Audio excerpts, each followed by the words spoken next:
Good evening, Kyle. We know the fires burning in Fort McMurray are taking a huge economic toll throughout the entire country.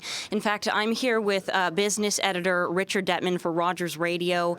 Richard, you've been looking into this quite substantially. What sort of things have you been noticing?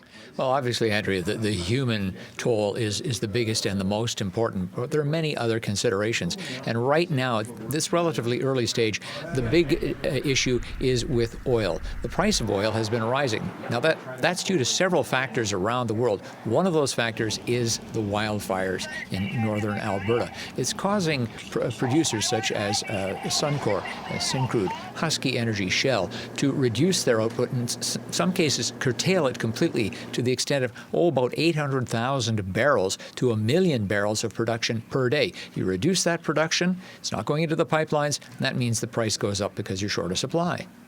Now, how does that sort of factor into the price at the pump and that sort of thing? Do you think there will be a trickle-down effect like that?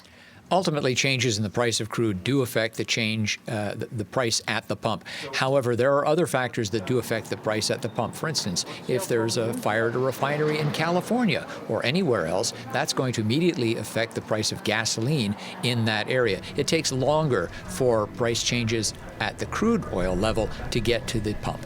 We know there's close to 90,000 people that have been displaced right now. We know there's going to be insurance issues, things like that to take into consideration. What have you been hearing about that so far?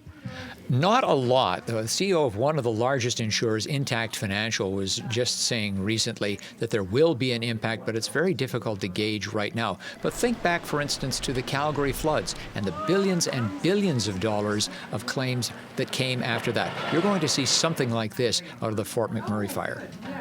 Thank you very much for joining us this evening, Richard. Back to you, Kyle.